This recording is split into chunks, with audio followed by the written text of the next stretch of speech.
అందరికీ నమస్కారం. నిన్న జరిగినటువంటి తాడేపల్లి గూడెంలో జనసేన తెలుగుదేశం సంయుక్తంగా జరిగినటువంటి సభ విజయవంతమైనటువంటి నేపథ్యంలో ఆ సభకు వచ్చినటువంటి జన సందోహాన్ని చూసి తాడేపల్లి ప్యాలెస్లో గుబులు మొదలైంది, వణుకు మొదలైంది. నిన్న నేను కూడా సభకు వెళ్ళాను. 3 గంటల పాటు ఒక 5-6 కిలోమీటర్ల మేరకి లోపల సభ జరుగుతుంది.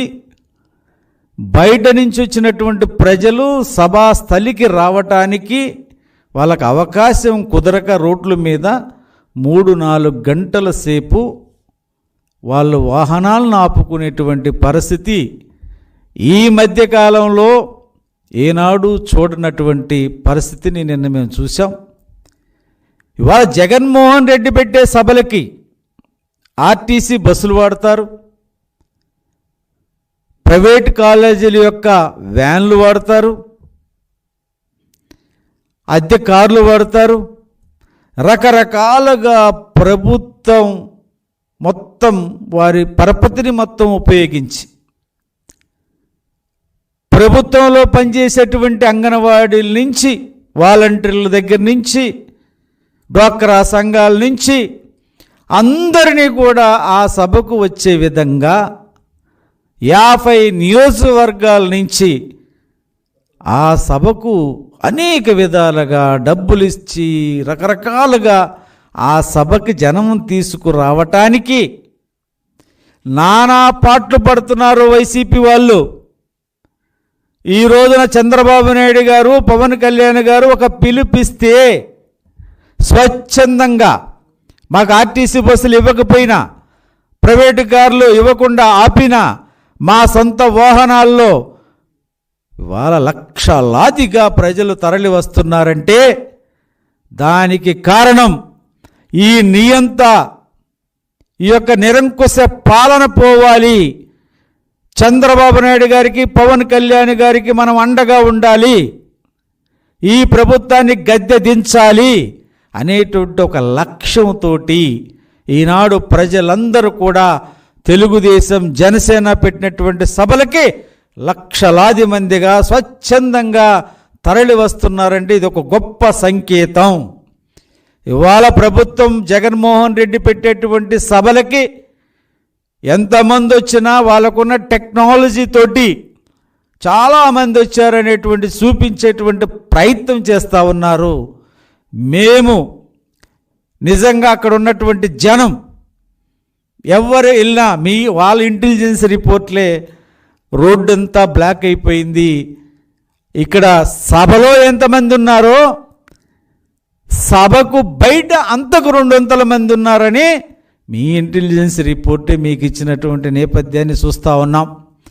నేను ఈ వైసీపీ నాయకులు సూటిగా అడుగుతూ ఉన్నాను, మీకెందుకయ్యా మా పొత్తుల గురించి అంత ఉలుక్కు?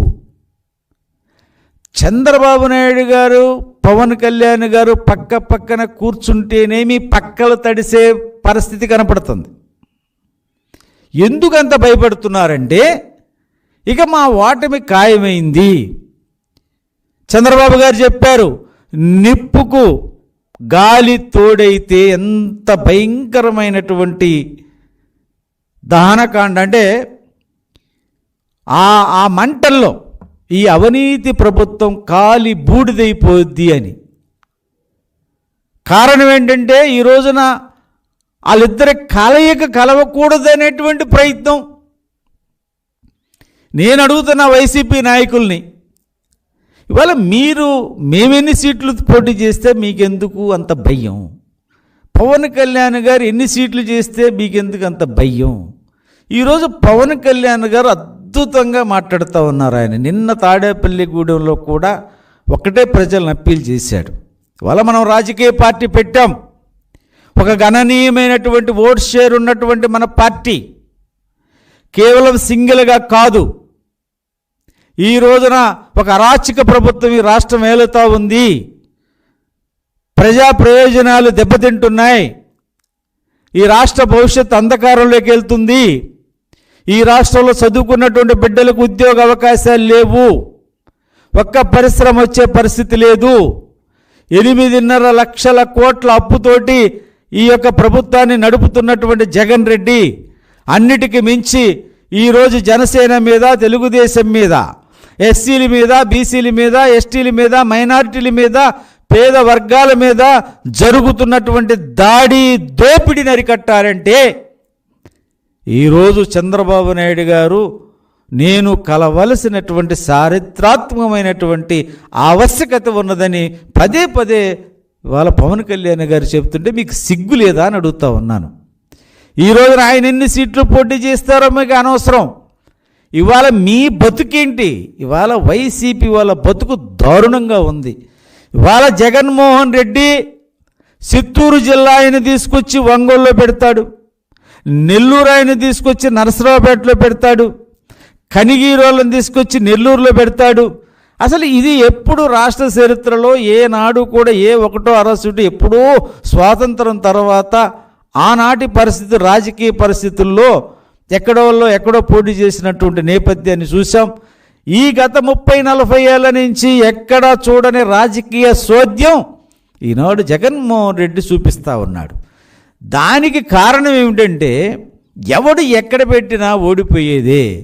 కాబట్టి ఒక ప్రయోగం చేద్దాం, ఒక ప్రయోగశాలగా మార్చుకున్నాడు.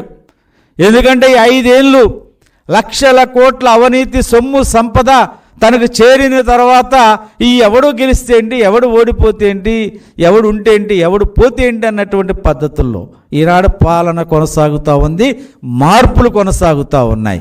ఇవాళ నేను అడుగుతా ఉన్నాను, 5 రెడ్లే, ఉత్తరాంధ్ర రెడ్డే నాయకత్వం, వెస్ట్ గోదావరి, ఈస్ట్ గోదావరి రెడ్డి గారే, కృష్ణా గుంటూరు రెడ్డి గారే, అలాగే రాయలసీమ రెడ్డి గారే. మీరు ఏ రకంగా మాట్లాడతారు? నైతికంగా, సామాజిక అంశాల గురించి ఏ రకంగా మాట్లాడతారు? మీరు ఏకపక్ష పాలన చేస్తూ ఉన్నారు. జగన్మోహన్ రెడ్డి గారు 5 వారి సామాజిక వర్గ నాయకులతోటి పెత్తనం చేపిస్తూ ఉన్నారు.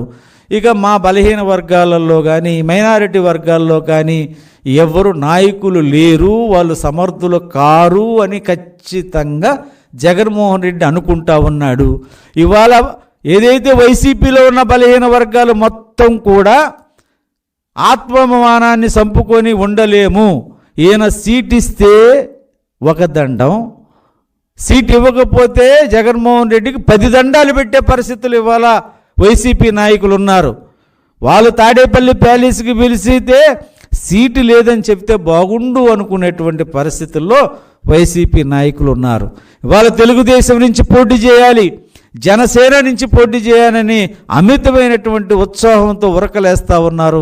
ఇవాళ తెలుగుదేశం పార్టీ నాయకులు కానీ, కార్యకర్తలు కానీ, అదే రకంగా జనసేన పార్టీ నాయకులు కూడా ఆ రకంగా ఉన్నారు.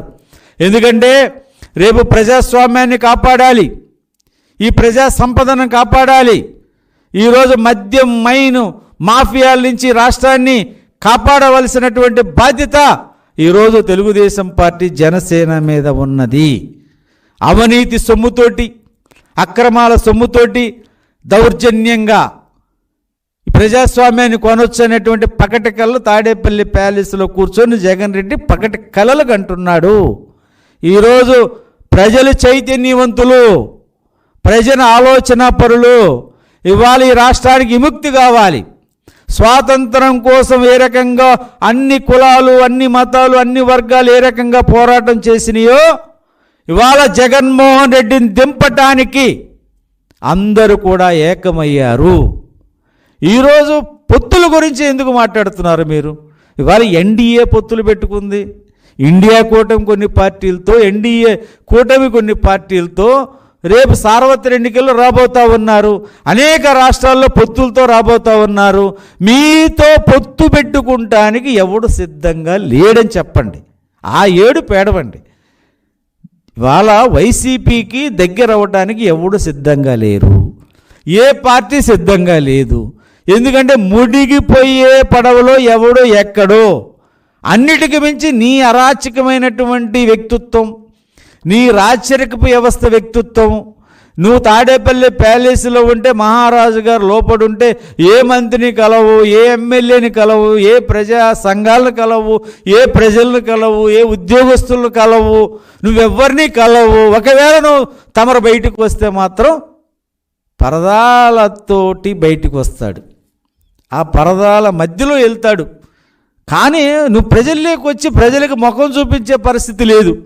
ఒక సభ పెట్టాడంటే దానికి కోట్ల రూపాయలు, వందల కోట్ల రూపాయలు ఖర్చు పెట్టి ఒక సభ పెట్టి ఈ సభకు కూడా ఈ ప్రభుత్వ యంత్రాంగాన్ని పూర్తిగా వాడి, ఉద్యోగస్తులను వాడి, చివరికి అందరినీ వాడితే ఆ సభ మాకేదో విజయవంతమైందనేది మీకున్నటువంటి టెక్నాలజీ, మీకున్నటువంటి మీడియా ప్రచారాలు తప్ప ప్రజల హృదయాల్లో, ప్రజల మనసుల్లో ఎప్పుడు జనసేన తెలుగుదేశం సంకీర్ణ ప్రభుత్వం వస్తుందా, మా బిడ్డల భవిష్యత్తు బాగుంటుంది, మాకు రక్షణ ఉంటుంది, ఈ రాష్ట్రం అప్పుల బారి నుంచి బయటకు వచ్చేటువంటి అవకాశం ఉంటుంది, సంక్షేమ కార్యక్రమాలు, ఇవాళ గిరిజన బిడ్డలు వచ్చారు, అడవి బిడ్డలు వచ్చారు. 14, 19 చంద్రబాబు నాయుడు గారు ఉన్నప్పుడు మరి జీవో నెంబర్ 3 వల్ల మాకు ఎన్నో ఉపయోగాలు జరిగినాయండి. మా బిడ్డలు స్కూల్కి వెళ్తే బట్టలు ఇచ్చారు, బట్టలు కుట్టుకూలు ఇచ్చారు, సబ్బులు ఇచ్చారు, నూనె ఇచ్చారు, బెడ్షీట్లు ఇచ్చారు, అన్నీ ఇచ్చి మా బిడ్డలకు అనేక రకాలుగా చదువుకుంటానికి ప్రభుత్వం ప్రోత్సహిస్తే జగన్ రెడ్డి వచ్చిన తర్వాత ఇవాళ అడవి బిడ్డలకి, గిరిజన బిడ్డలకి కేవలం 4 జతలు బట్టలు ఇచ్చేసి మీరే కుట్టించుకోండి, మీకు ఏ రకమైన సబ్బులు లేవు, నూనెలు లేవు, మీ తిప్పలు మీరు పడండి, చదివితే చదవండి, చదవకపోతే పోండి అని అంటున్నారు. కాబట్టి మా బిడ్డలు ఎప్పుడు చంద్రబాబు నాయుడు గారు వస్తారని ఎదురు చూస్తూ ఉన్నారు. ఖచ్చితంగా రేపు జరిగేటువంటి సార్వత్రిక ఎన్నికల్లో జగన్మోహన్ రెడ్డి వై నాట్ 175 కాదు జగన్ రెడ్డి, అసలు మీరు ఊహకూడందని రిజల్ట్ను ప్రజలు మీకు ఇవ్వబోతూ ఉన్నారు. మీరు ఊహించరు, నేను సంఖ్య చెప్పను, కానీ మీరు వై నాట్ 175 అంటున్నారు కదా, మీకు అంత దమ్ముగా మాట్లాడుతున్నారు కదా, ఎందుకు పవన్ కళ్యాణ్ గారు చంద్రబాబు గారి కలయికను చూసి ఎందుకు భయపడుతున్నారు? అది ముందు ప్రజలకు చెప్పండి. మీ భయం ఎందుకు, మీ ఉలికెందుకు? మీరు పవన్ కళ్యాణ్ గారిని ఏమనాలా, చంద్రబాబు నాయుడు గారిని ఏమనాలా అనేటువంటి ఒక విధానం అనేది ప్రజలు అసహించుకుంటున్నారు. వాళ్ళు సభలు పెట్టుకుంటే, వాళ్ళు కలిస్తే మీకు నొప్పి ఏంటి? మీకు ఎందుకు నొప్పి? దానికి చెప్పండి సమాధానం. కాబట్టి ఈ రోజున ప్రజలందరూ కూడా ఒక నిర్ణయానికి వచ్చారు, జగన్మోహన్ రెడ్డిని ఇంటికి పంపించడం ఖాయం. ఇప్పటికే బెంగళూరులో ప్యాలెస్లో ఆయన రంగులు వేయిస్తున్నాడు, రిపేర్లు చేస్తూ ఉన్నారు. ఖచ్చితంగా తాడేపల్లి ప్యాలెస్ టు బెంగళూరు ప్యాలెస్కి వెళ్ళడానికి సిద్ధమయ్యాడు జగన్ రెడ్డి తప్ప ఇక ప్రజా జీవితంలో ఉండడు. అందుకనే జగన్ రెడ్డి చాలా తెలివిగా నాకు ఒక్కసారి అవకాశం ఇవ్వండి, ఒక్కసారి ఇవ్వండి అన్నాడు.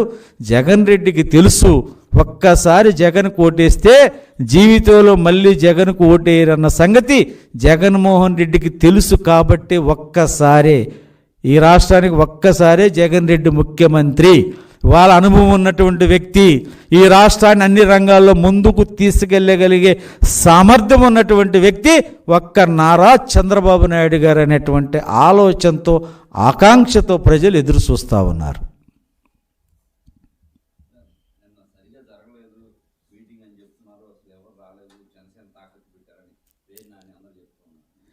పచ్చకామర్లోడికి లోకమంతా పచ్చ కనపడుద్ది. వాళ్ళకు ఆ జనాన్ని చూసి కళ్ళు బైర్లు కమ్మి మైండ్ బ్లాంక్ అయ్యి వాళ్ళ కళ్ళు కనపడట్లా, చెవులు వినపడట్లా.